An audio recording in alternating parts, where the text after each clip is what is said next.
Good afternoon. I see a few people hopping in here. We will get started in a minute or two. Thank you for coming.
All right, I think we'll get started. Good afternoon and welcome to CCRF Connects. Thank you for joining us today. My name is Lauren and I'll be moderating today's discussion. As you watch, please submit any questions you have for our speakers in the Q&A portion of the chat below.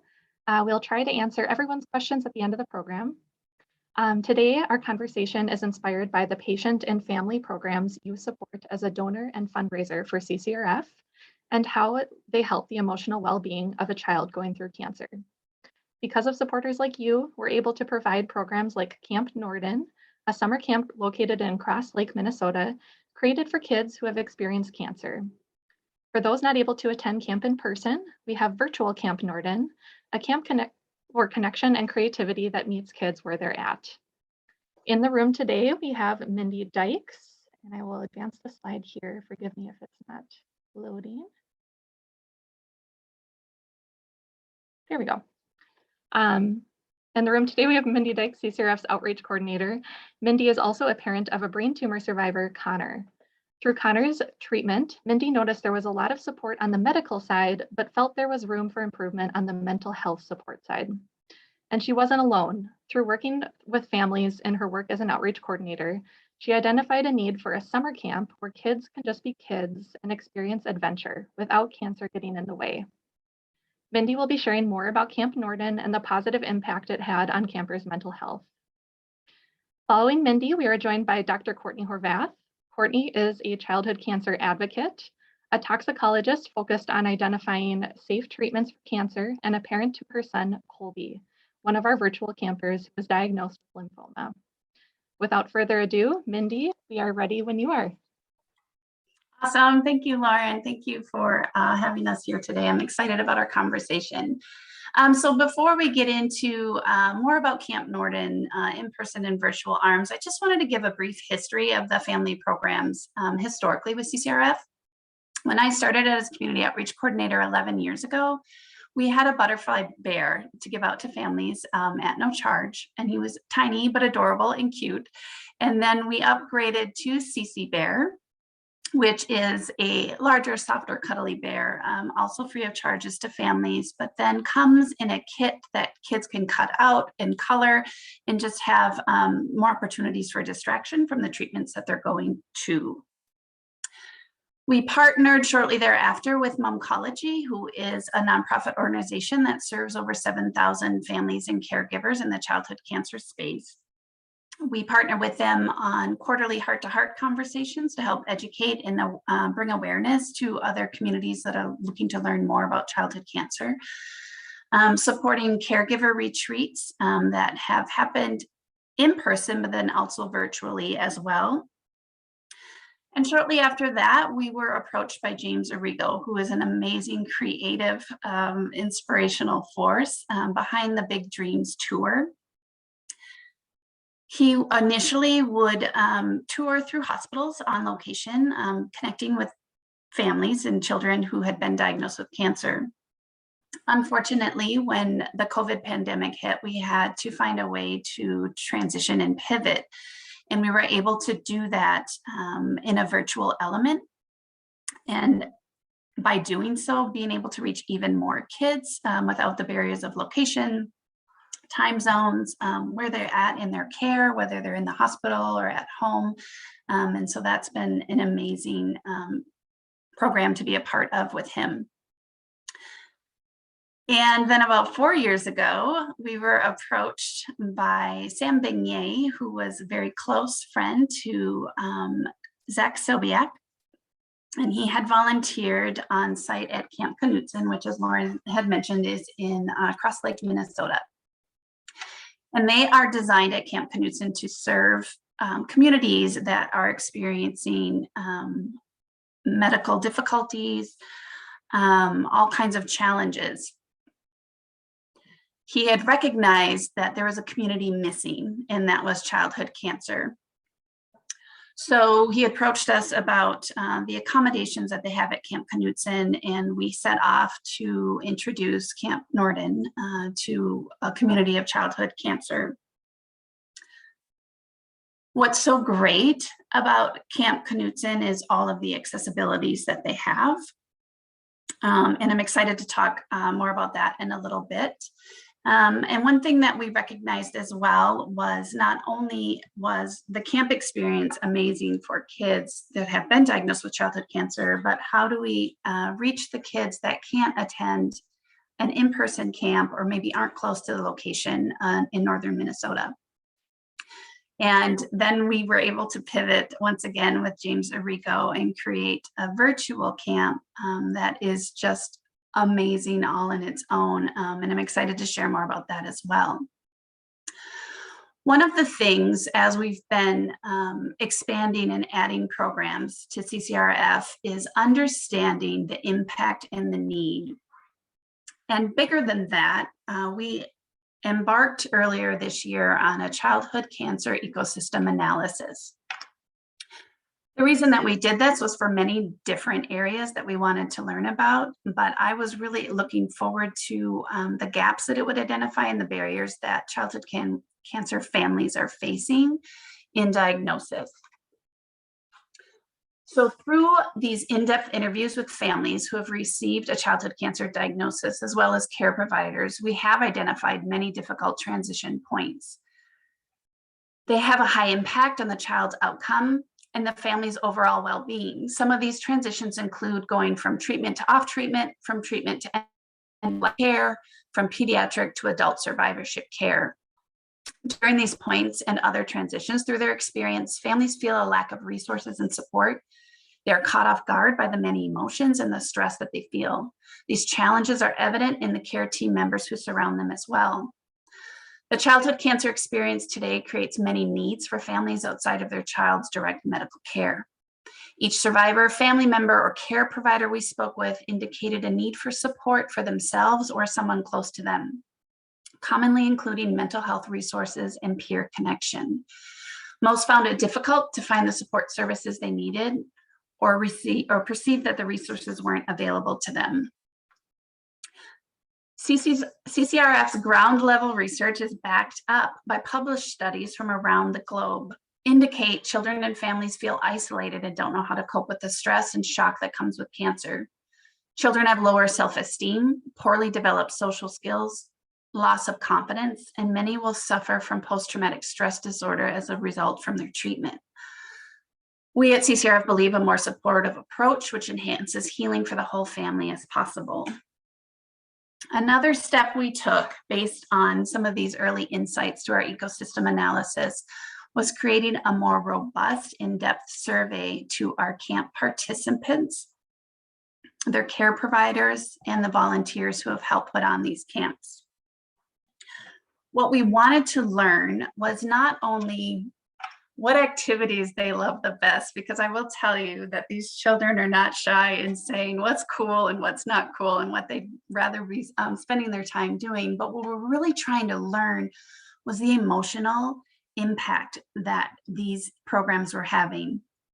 And we were really excited to start, and even more excited, of course, to get the results back.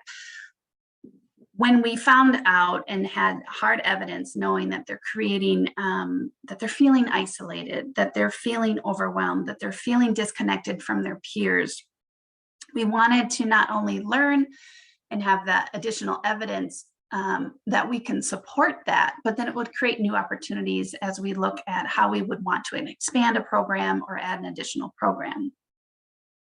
So now I'm going to talk a little bit specifically more about Camp Norden. So Camp Norden, both in person and virtual, serves children ages 8 to 17 who have been diagnosed with cancer. There's no limitations on how far out they have to be from their diagnosis. With the medical staff available at in-person Camp Norden, we can accommodate medical care for children who are currently in treatment. For the last 2 years, we've been able to successfully host the in-person and virtual camp, and we have served over 78 children this far. The camp activities are very typical for an in-person camp experience. There's horseback riding, waterfront, songs, skits, talent show, amazing food that they just gobble up. And then some of the goals that we had around camp were making sure that it was an environment that felt inclusive, making sure that they were encouraged to try new things, and that they were connecting with peers who had experienced cancer just like them. Some of the percentage in our results from our Camp Norden program analysis, where, as you can see here, 100% said that Camp Norden made them happy. 93% said that being around other kids who also have had cancer was one of their favorite parts of camp. 93% of campers said camp helped them make new friends, which is huge. 87% of camp attendees said camp helped them feel good about themselves. That's also a really important part that we wanted to measure with these kids who, again, have experienced so much isolation. Go ahead to the next slide, Lauren. Thank you. And some of these amazing quotes that we got back from the in-person Camp Norden program analysis. He is always with us, and it gave him a chance to have some independence while he had fun in trying new activities. He loved camp and said he looked forward to next year. That's huge because children lose a lot of independence in treatment because they are very much a lot of the time with their primary care provider and their team of medical care. Her favorite part is being allowed to be a kid for a few days and not have to worry about being different. She also really likes the horseback riding. Camper quote, it was really fun and I enjoyed being around a bunch of kids who also had cancer. I can tell you from being on site at Camp Norden that it is amazing to see them cheering each other on, gathering, engaging in activities, and realizing that every single other face that they are looking at is a kid who's experienced something just like them, which they don't receive in their own communities and schools. I witnessed a child at the beach notice a port scar on another and say, hey, I had a port too. There was a whole conversation on the beach of them like comparing port scars and sharing their experiences in an authentic way. And the best part was just the excitement and plethora of stories that he came home with. It was an incredibly positive experience after a very difficult few years. So this really gives them the endurance and motivation to continue on with the big things that they're having to deal with in their life. Then we did the same program analysis to our virtual camp.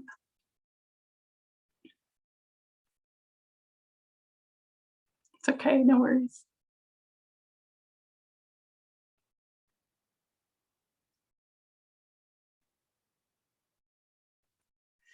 And I'm happy to report that these findings were also very, very positive.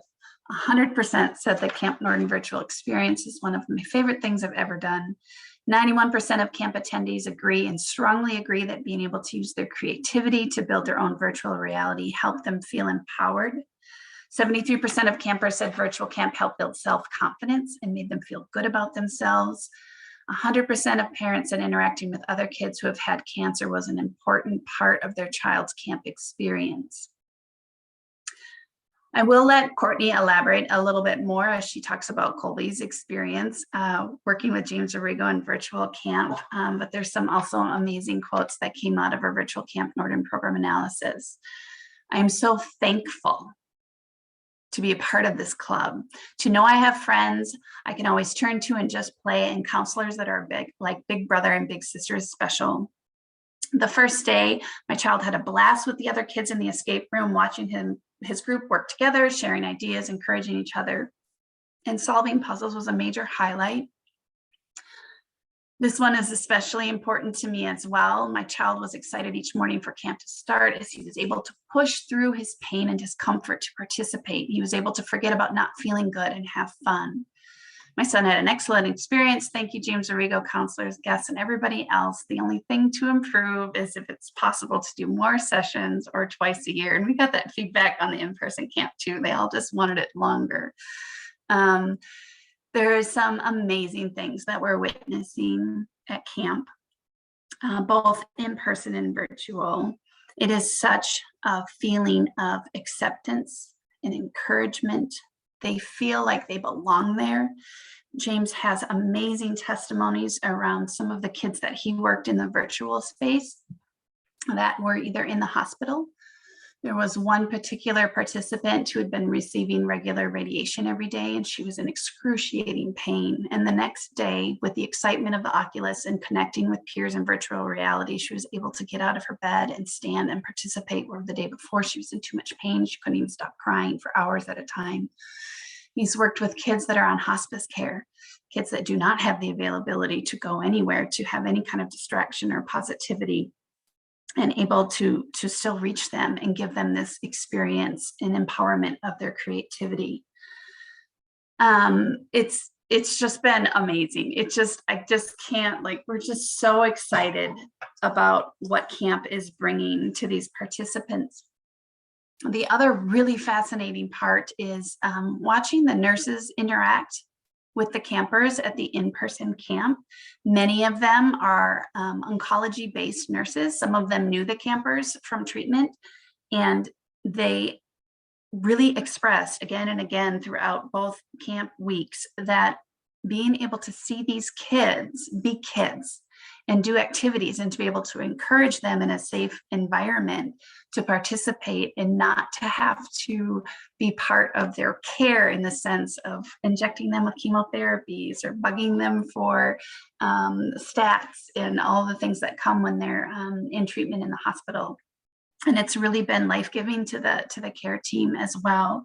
I would be remiss if I didn't mention our medical director of in-person camp, Dr. Kareem Sadak, who absolutely jumped at the opportunity when we asked him if he'd be interested in fulfilling this role for us at camp, and has just done such a fantastic job. And I will say, as much as the campers enjoys the camp activities with the kids and getting to play basketball with them, getting to join them in activities, it's just been a really great team, and definitely an entire org and community effort. I want to talk a little bit about some of the images on this screen. Thank you, Lauren. This is my favorite slide, partially because front and center on the top is my son that Lauren had mentioned, Connor, our brain tumor survivor, and a few shots of the activities. So CC Bear visits in-person camp and makes a couple appearances. The tubing, the girls that found the courage to try the tubing for the first time that were too scared to last year. The groups, the cabin groups, they get really, really close.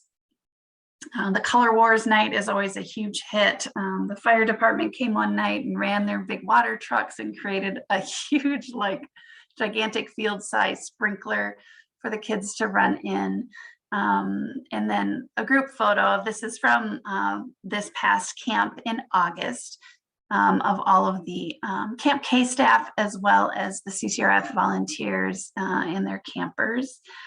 And we've been able to have a lot of fun creating swag, both for in-person and virtual camp. And that bottom center picture It's a picture of a camper, and her shirt says "Childhood cancer can't hold us back," and they really feel that connection and empowerment around each other. I wanted to share a little bit more from my other hat, and I absolutely love my job as a community outreach coordinator and love all the families that I get to work with and meet, and have had so much pride and reward in creating programs that truly can make an impact in these families' lives. As you know, I've experienced cancer firsthand with my son, Connor, who will be unbelievably 16 in just a little over a month. And I will share that and Connor has a lot of late effects. So because of Connor's brain tumor, he had a stroke right before he was diagnosed, which was in an emergency situation. He had a lot of delays in progress due to his stroke, but also due to his treatment and the tumor itself. He has some vision loss. He's got hearing loss. He's got thyroid concerns. And a lot of those things were, I would say, easier to navigate and mask when he was younger. He didn't stand out as being challenged or different in any way when he was younger. And as he got older, it became not only more difficult for us to help him adjust, but as he got older, he could see the differences and he could experience firsthand in social and peer and school environments the challenges that he had that his peers maybe weren't having. Last fall, Connor entered high school. And although we were excited, we were also nervous to encourage him on this new adventure, a completely new school, new teachers, new paras. And it very bluntly, I will put, was awful for him. He also has a seizure disorder, and everything just ramped up. All of his seizures every day, having 8 to 10 a day, not being able to finish a full day of school. And after a month of that, getting into what I would call a really dark place, asking really hard questions like, how am I going to take care of myself when I get older? Who's going to take care of me? What's going to happen when you and Dad die? What's my purpose in life? I don't fit in. I feel like I'm lost. I feel like I'm fading away. And those were really hard conversations. And of course, we've constantly, and we will continue to find ways to support Connor in those needs and those emotional and mental health needs. And we've worked with specialists and psychologists, but when Connor shines is when he's at camp with kids just like him. He has hardly any seizures when he's at camp. He has hardly any worries. He feels included. He's willing to try new things. He's smiling constantly. That picture you see, that is him 24/7 at camp. It's just fantastic in the way that the staff treat these kids with so much kindness and individuality and encouraging them to participate. It's truly life-giving. It may sound dramatic. I've said it in the past that Camp Norden can change your life, but I have seen it firsthand with so many of the children that we get to work with and their families, and the gratitude that is expressed from parents and care providers on what an incredible difference that these experiences have made for their kids. And it's just so, so wonderful to be a part of. So that is what I have to share about our programs and camp. And thank you so much for being here today. Thank you, Mindy. Next up, we have Dr. Courtney Horvath. As a toxicologist, Courtney led the development of biopharmaceuticals across various therapeutic areas and modalities. Her son Colby's 800-day battle with cancer inspired her to become a passionate advocate for childhood cancer. Courtney will tell us about Colby's experience with James Arrigo, who is a creator and musician passionate about creating fun experiences for kids with cancer. James also leads virtual Camp Norden, which Courtney will talk a little bit more about. Courtney, the floor is yours. Thank you, Lauren. And thanks for having me. I'm really excited to share about Colby's experience. So as Lauren mentioned, I'm a drug development professional, a toxicologist by training, but my most important job is as a mom to Colby, a pediatric cancer now survivor, actually. So Colby recently turned 11 years old, but when he was 8, he was diagnosed with lymphoma 10 days after the COVID emergency closures in March of 2020. Yes, it's hard to believe, but yes, all unfolded in the midst of a global health pandemic. Colby endured nearly 800 days of chemotherapy. During this time, he was treated with nearly a dozen incredibly toxic chemotherapies that took a toll on his body. As you can imagine, the irony is not lost upon me spending my career trying to develop safe drugs for patients in need, and then finding ourselves in a situation where our own son was being treated with incredibly toxic drugs that were developed in the 1950s and 1960s. Thus, it's maybe not a surprise that I've become a fierce advocate for childhood cancer patients. And Colby and I even recently delivered a TEDx talk on this subject. I'm sure you can easily find it by searching our name. And that was actually our entry point to meeting James Arrico. James saw our TEDx talk and reached out to us via social media to see if Colby wanted to be part of what's called the Big Dreams virtual tour, where James meets with kids and helps them design either their own music video or their own video game. This was right up Colby's alley. He's an avid Minecraft player, a drummer, very into Legos and virtual reality. So he was so jazzed. I think he would credit this to being like the most positive thing that came out of giving a TED Talk was meeting James. So Colby had the chance to spend some time with James where they developed a Minecraft inspired video game where Colby himself is Doctor Strange and his best friend Luke is Hawkeye. And they chase bad guys throughout. And the video games are designed such that kids in the hospital, even with mobility issues, could play the games by simply moving their head. I would definitely encourage you to check it out. I'm sure we could send a link, but I will warn you, the song is super catchy and will be stuck in your head probably for days. But this was such a positive experience for Colby. He essentially had been isolated. You can imagine we were all in isolation during COVID, and particularly having a kid diagnosed with cancer during this time. Even his cancer experience during the course of Colby's treatment, we actually never met another family. We walked into the clinic and we were put into a room and the door was closed.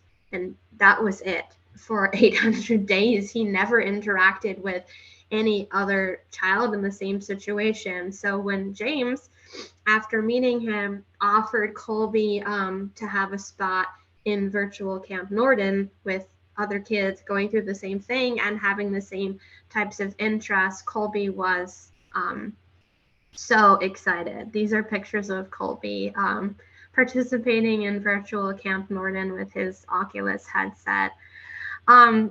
The virtual camp ran over 5 days for several hours a day. It was actually just enough time. I don't know about you guys, but I spend my entire day on virtual meetings during COVID and sometimes even now, and it can be exhausting. So they really made it so incredibly engaging for the kids.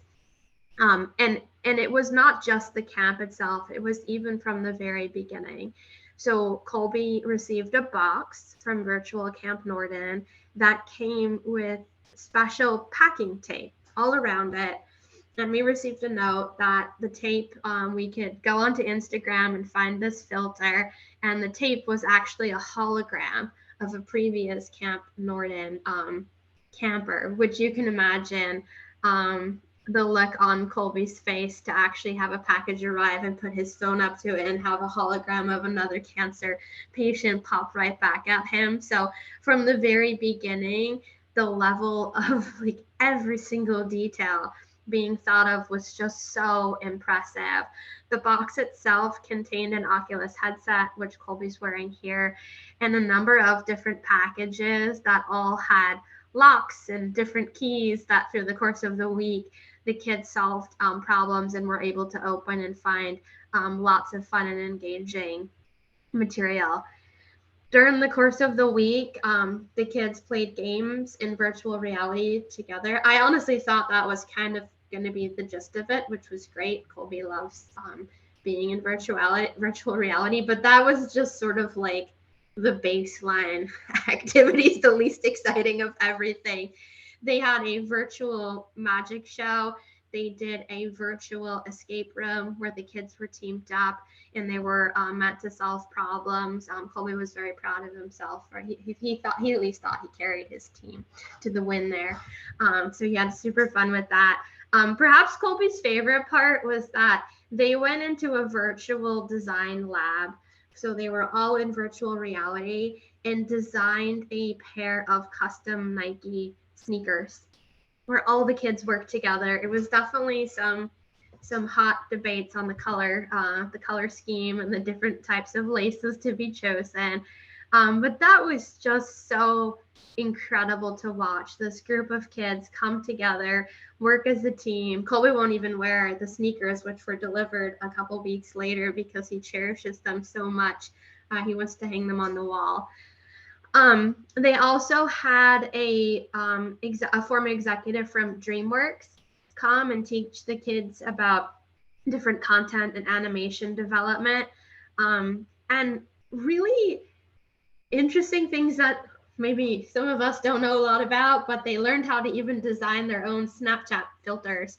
And I know James recently designed a Gold for Childhood Cancer sparkly jacket that Colby wore, and you can probably see on the social media pages. But really, Colby spends a lot of time now going into those apps and creating his own ideas and bringing them to life. The counselors themselves were beyond engaging with these kids. One of the counselors was even someone from Meta who works on Oculus, which Colby thought was an extreme level of cool in his opinion. But the way in which they engaged with all of these kids and were able to connect was just something that I haven't seen before in a really long time. We are so grateful for Colby to have had this experience. Honestly, he's hoping he can go back for another year. I don't know if that's allowed, but he would love to go back. But funny enough, Colby is an avid drummer. And the timing of this camp was right at the end of his treatment. And we had actually scheduled Colby for his first re-entry back into life in a rock band camp that he was going to go to, which happened to be overlapping with part of Camp Norden. And we had a quick discussion with James about that, and he was pretty flexible. Colby had been so excited about this band camp to be able to go and spend time with, what he would say normal kids and just be a normal kid himself. So we actually considered that he might only attend the first few days of Camp Norden. But he ended up having so much fun, he decided to step away from the band camp to make sure that he didn't miss his time at Camp Norden, which I think just speaks to the impact that had on him and what it meant for him to be able to have the time with other kids just like him in such an engaging environment. I'll just say maybe two more things. I don't think I need to spend too much time on the mental health aspect because I think all the examples show the impact that the camp had on Colby and his mental health. And I think Mindy did such an amazing job of talking about some of those statistics. Colby continues to hop on his headset and meet up and play with the kids from camp, which he loves to do. But I also wanted to just share a quick component of how this has impacted his physical health as well. A lot of kids that are on chemotherapy, it doesn't end the day that the kids stop taking chemo. This is a lifetime issue, and Colby has problems, much like Mindy's son, that will impact him for the rest of his life. And one of those is incredible toxicity in his legs from a chemotherapy called vincristine, which was first developed in the 1960s. Colby received vincristine every week for almost 9 months, and so much it impacted him so much so to the point where he couldn't walk anymore. And he was in leg braces 24 hours a day. And when he got this headset, it was essentially the motivation he needed to get up on his feet and gain that strength back. And within essentially a month of having this headset, we went back to physical therapy, and she couldn't believe where he was.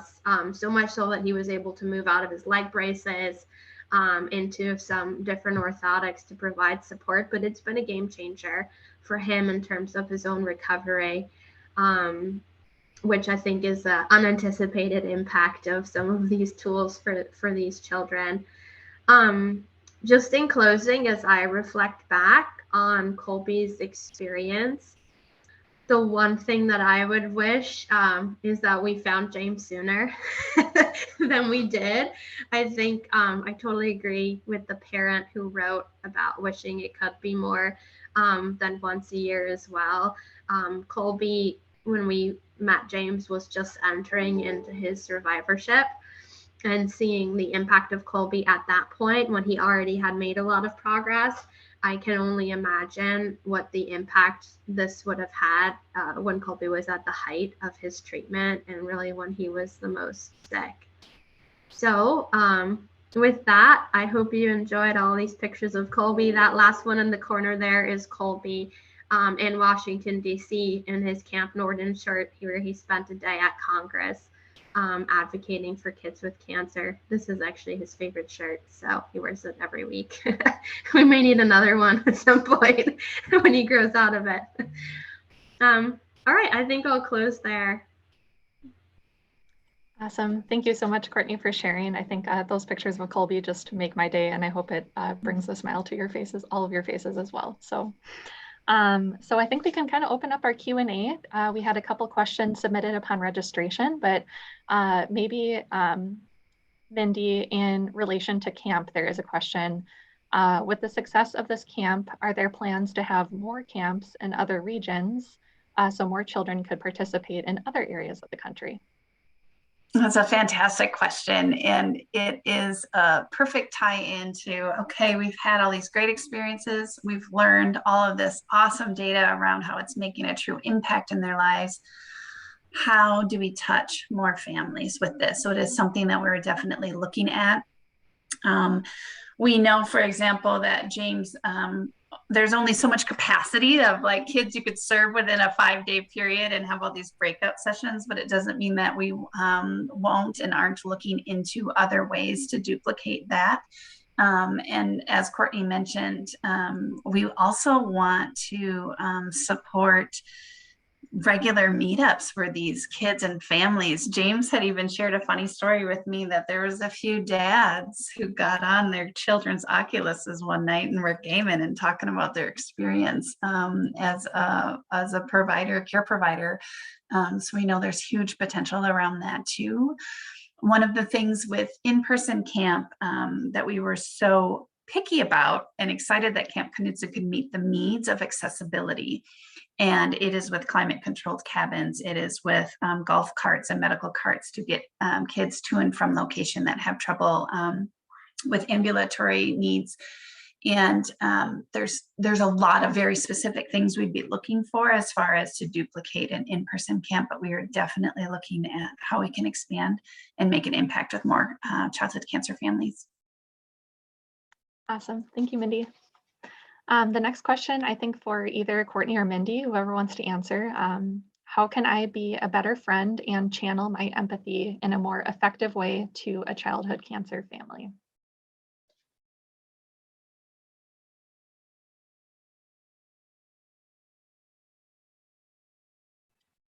I can take that one. So that's a great question. Thank you for asking that. We had released a blog piece a few years back on what to say and what not to say to childhood cancer families as an educational piece, because it's daunting and we know that it's a hard conversation to have and it's hard to know how to show up for these families. So we're so excited about this question because it's a really good one. And one thing that I will say is, if you do want to help a family that you know personally or in your community that is experiencing childhood cancer, it's okay to be very specific with what you can or are willing to do for them. What becomes burdensome for a childhood cancer family are things like, if you need any help, let me know. If there's anything I can do, let me know. Sometimes you don't even know yourself what you need. An example here would be the unexpected snowstorm, knowing that you need to be ready at any minute with a fever to get to the hospital. So even simple things like, again, very specific to the Midwest, but making sure that someone's available at the very last minute to clear a driveway of snow if needed. But to be very specific, Friday night, I'm bringing you dinner. And we know there's apps and things you can do with meal trains. But the more specific, the better. Most families, if you are very specific, will be able to say that, that timing's bad, that's not going to work. But more often than not, it's a relief to just know that that's being taken care of. And again, you don't have the burden as a care provider to coordinate the offer for something. It's a lot easier to just be very specific with what you can and are willing to do, and something that you know that you can follow through on. Do you have anything to add to that, Courtney? Oh, Courtney, you're on mute. I thought I unmuted myself, sorry. We need at least one of those during a virtual webinar. So I mean, I would have said the exact same thing, honestly. I think, when you're caring for a kid in this situation, it's, you're just doing your best to get through the day. And it's amazing the amount of support and love that surrounds families, but it can really become a huge burden when it's placed on them to kind of manage the trajectory of all of that energy. And it's often really hard for people to ask for help, right? So when you say, what can you do? Maybe it is really helpful to bring them a meal, but a lot of people oftentimes don't feel comfortable saying, yeah, it'd be great. Can you bring us dinner? Or can you, buy this thing that the child really wants? So I think the more that people can be more specific in what they're asking, making a direct, specific suggestion on how they're going to help. I think that goes a mile in terms of providing really for these families. It's tough. It's really, really hard. I will add to that, Courtney, as you were talking, I would be remiss if I didn't mention families that have siblings of childhood cancer survivors. So it is equally important to include them and find ways that you can support what they're doing in their own personal lives.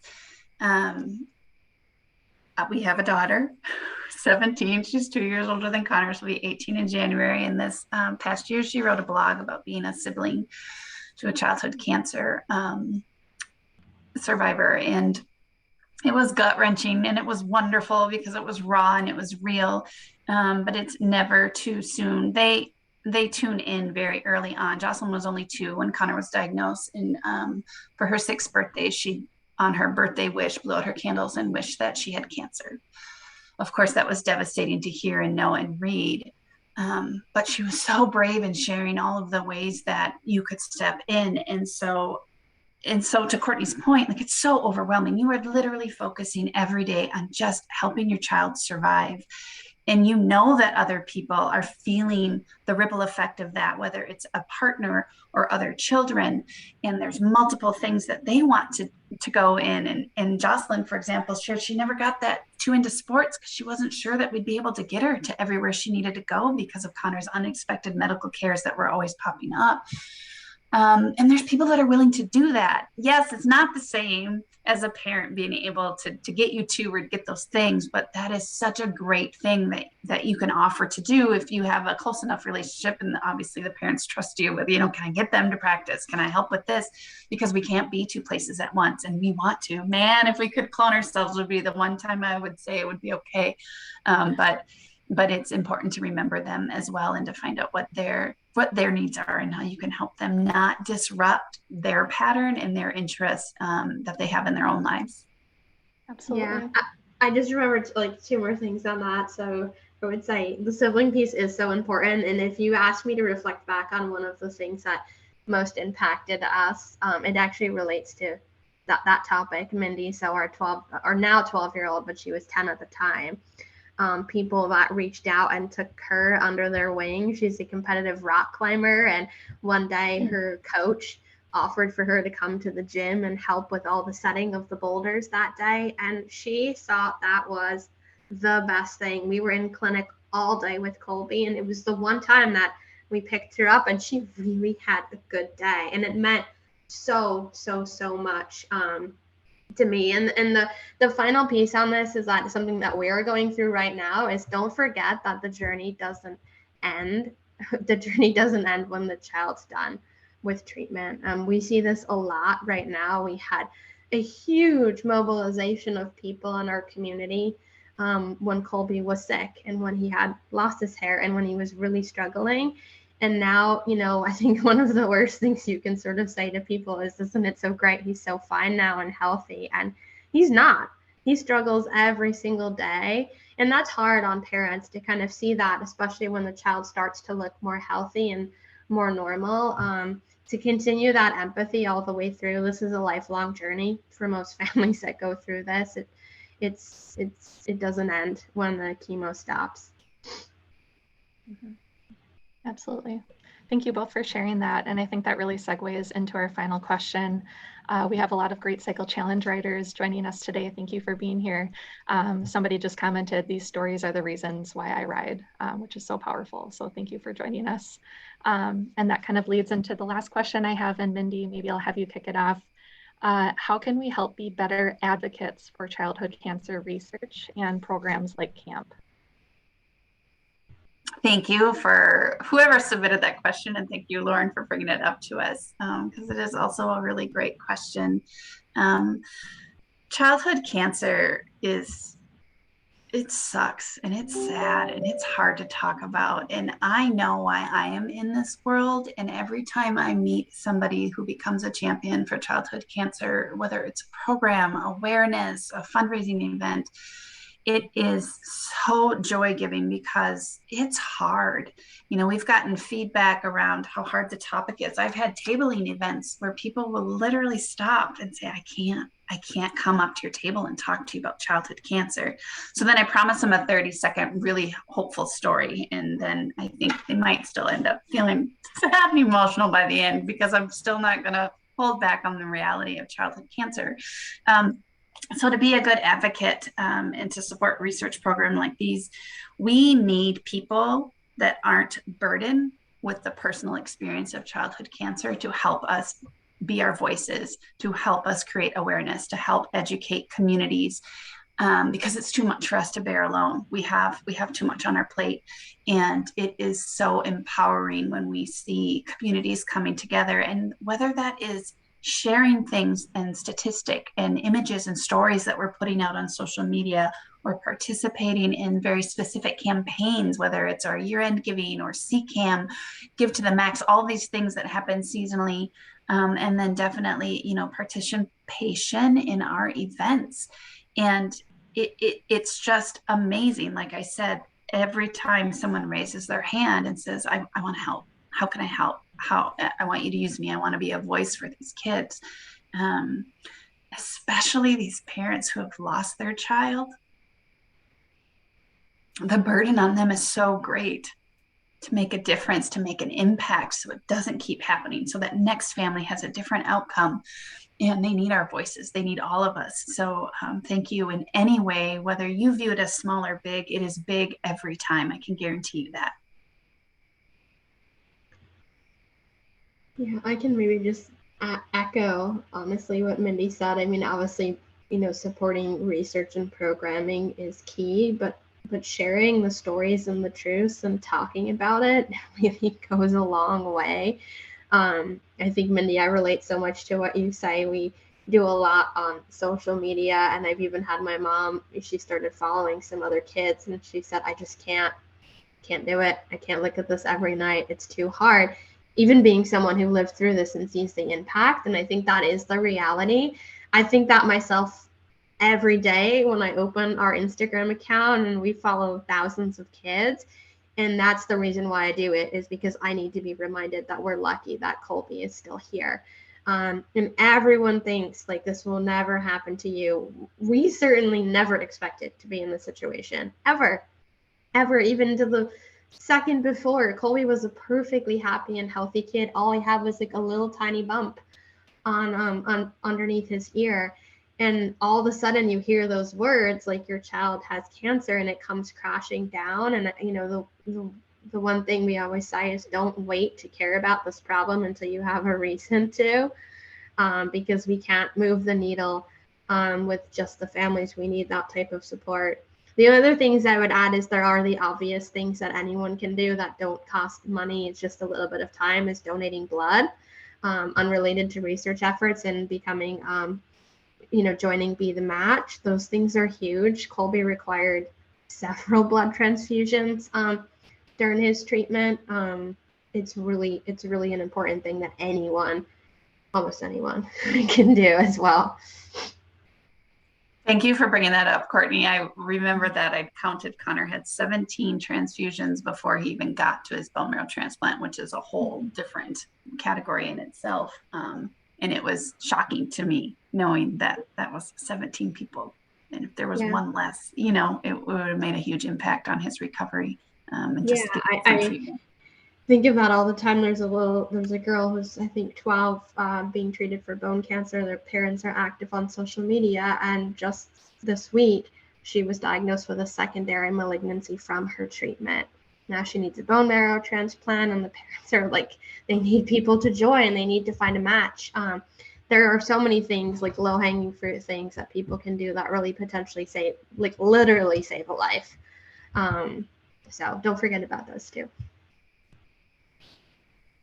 Absolutely. So many ways to support. Thank you so much, Mindy and Courtney, for answering our questions and just sharing your stories and opening your hearts today. We so appreciate it. And I think that concludes today's webinar. Thank you guys so much for joining us today. If we did not get to your question, we will follow up with you this week. If you'd like to continue supporting programs like Camp Norden, you can scan that QR code on the screen with your mobile device. Otherwise, I'll send out a follow-up email with a recording along with some resources from our CCRF blog and a survey. So thank you all so much. Have a great rest of your afternoon. Thank you. Thank you, Courtney. Thank you, Lauren. Thank you.